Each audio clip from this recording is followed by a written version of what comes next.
two division rivals in the divisional round, which is crazy, going head-to-head against each other.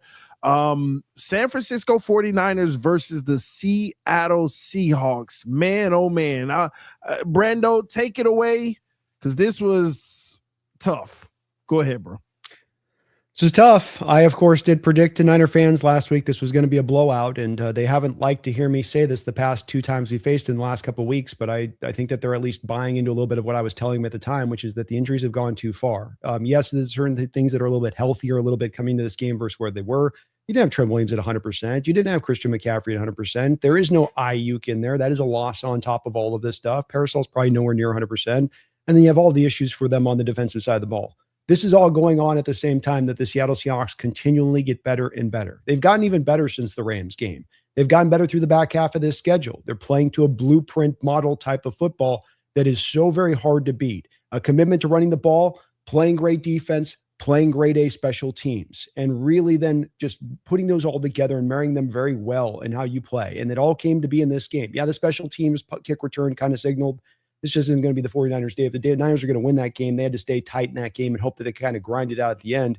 Seattle just jumped on top of them. You got to feel again what it is that is this home field advantage, and not just this home field advantage of the regular season, but this home field advantage in the playoffs and the type of environment you've got to walk into, which has a strong argument to be made that you're walking into the toughest environment in all of the NFL when you got to go in there in the playoffs. And this has proven out true the last three times you've had the number one bye. You've gotten to the Super Bowl. You now find yourself with the fourth time on the precipice of going back into the Super Bowl. But this was a game where you were just a better team. You were more healthier. And the Niners right now were kind of running out of gas a little bit. You were also, though, able to apply the same model as we go forward on this. It's going to be a key as we talk this Rams game about the Rams wanting to run the ball against the Hawks. I think you felt from the Rams that Chicago game that McVay, again, can fall back into his tendencies of forgetting to run the ball, of forgetting to stay committed to it, and then gets a little too pass happy. The Seahawks will not make that same mistake, and they continually put up these same type of performances. It's not just Tony on them just winning these games.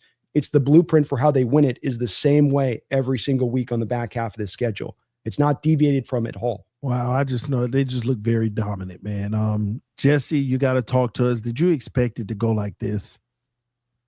No, I definitely didn't expect it to go like this. I knew there was a possibility that the 49ers could lose, and they should have. To Brandon's point, I mean, at some point the injuries are what they are, but Seattle's just the better team right now. They've done such a phenomenal job drafting. Mike McDonald's a hell of a defensive coach. They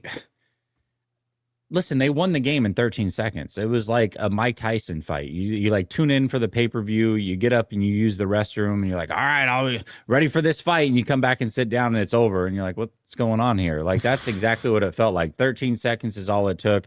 They didn't have to score the rest of the game, and that was going to be enough. And by the way, that was Rashid Shaheed, who they got at the trade deadline. I remember discussing Rashid Shaheed and saying, man, if he goes to the Rams, that would be terrifying. And they ended up in division with Seattle, and that was probably even worse. So shout out to the Seahawks. They deserve to be there, man. They've earned this every step of the way. They're simply the better team. And, as I look at the 49ers, it's less about this game, which, by the way, ended up being the worst loss in divisional round history and in NFL history. So that's never good.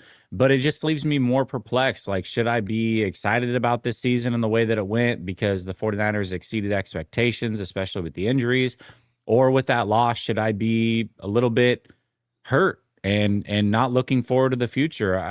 I'm looking at the young talent that is stockpiling in the NFC West, and the 49ers really haven't drafted well over the last 3 years. They lose Robert Saleh.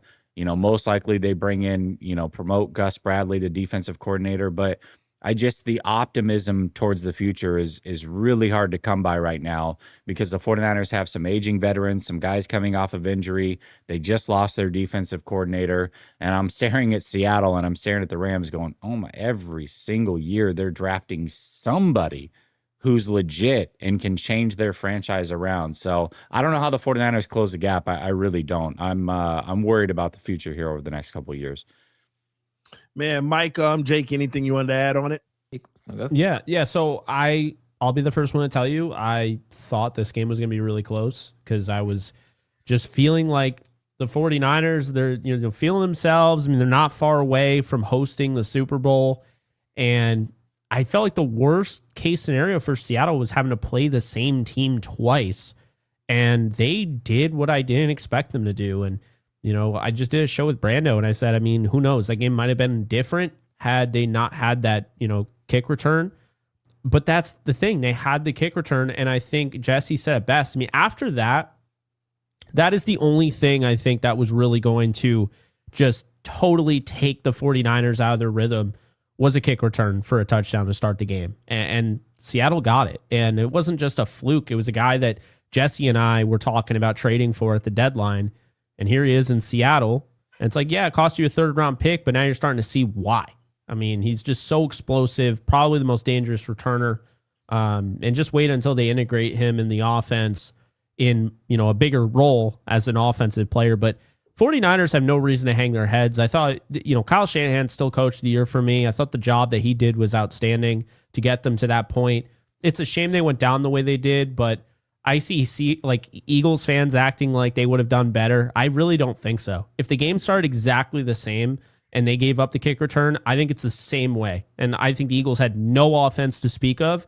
And I think the 49ers deserve to get as far as they got, and they have no reason to feel bad for being the NFC, Final Four and being in the Elite Eight, if you will. So thought it was a good year, putting together. It might suck, but this was a year we talked about. Jesse mentioned they trimmed the fat. They got rid of like $90 million in cap. They have no reason to feel bad. Interesting.